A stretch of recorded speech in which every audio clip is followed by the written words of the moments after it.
Go ahead. I'm Mark Bowden with Ohio EPA. I work in the drinking water section here in the Central District Office in Columbus, Ohio. And today Ben Keller is going to interview me about metal-based pesticides. All right, Mark.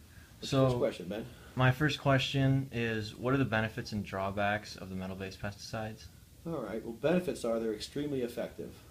Like the solvents I used to regulate in hazardous waste, they were great.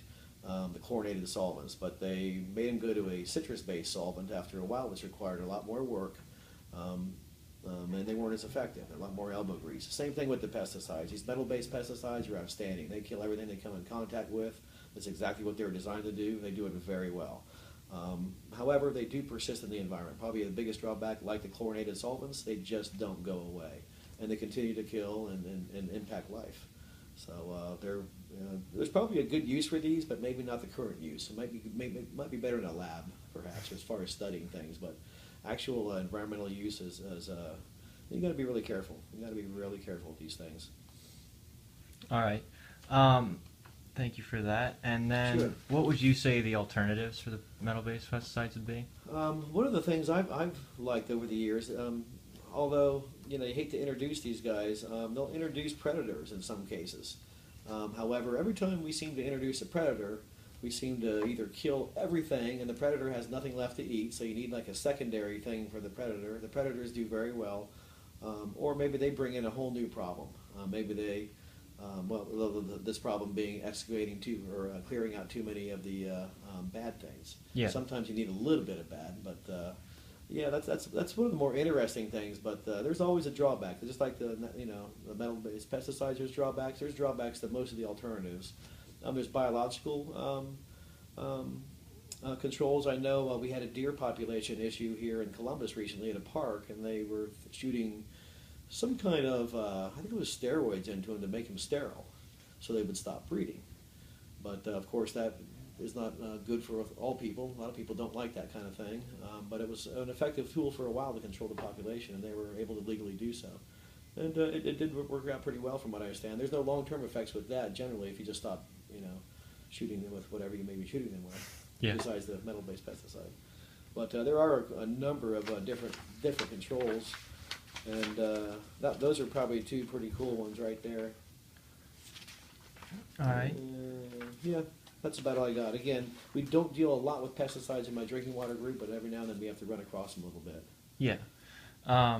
So my next question is, what are the short-term effects of metal-based pesticides on water and soil? Yeah, not really. I didn't get into a lot of research with that.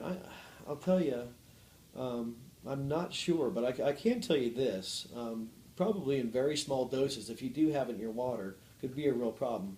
If you're a long-term drinker of that water, if you're what I call part of a transient population and just, you're traveling down the road and you stop at a restaurant that does have a trace of pesticide in the water, you probably won't be too impacted by it. But if you're a worker at that restaurant and you're subject to that water 8 hours a day, 365 days a year, there's probably going to be some drawbacks. Anything that ends with a side, whether it's a rodenticide, algicide, a fungicide, a pesticide, a herbicide, it's designed to kill stuff, and to have it in your body physically is generally not a good thing, long or short term.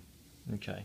I'm going to go ahead and skip the long-term effects just because, like you said, if you have it in your body for long-term, you'll probably not be in too good a shape. It's not good. It's not yeah. good. So my next question is,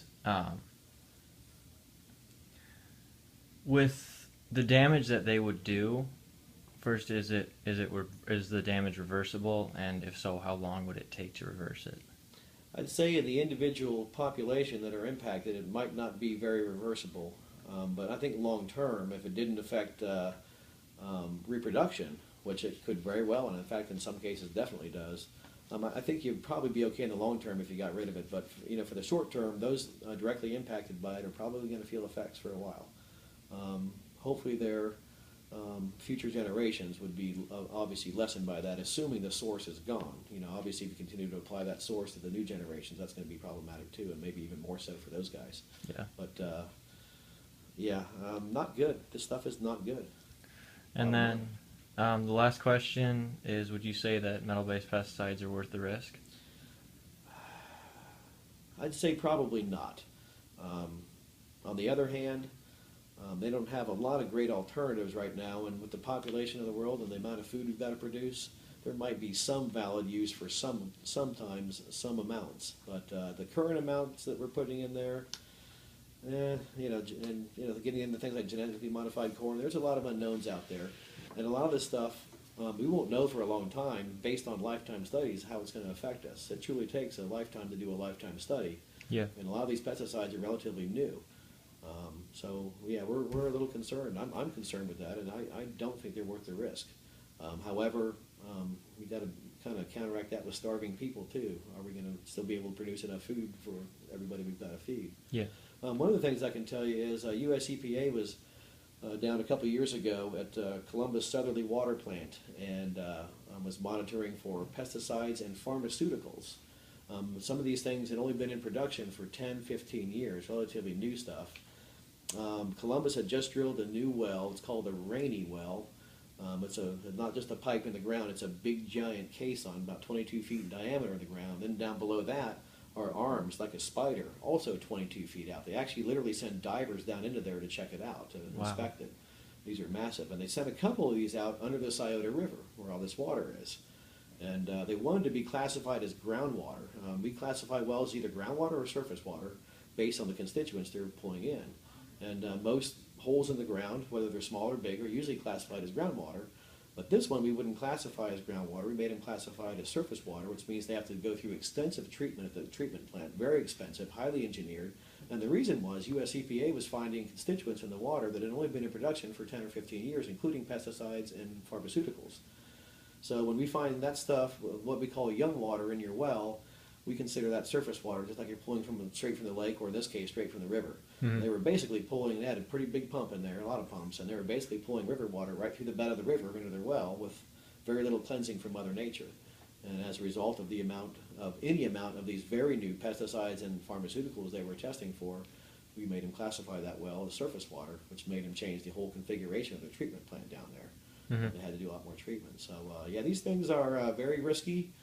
Probably not, as far as Columbus was concerned with that well, it was definitely not worth having around.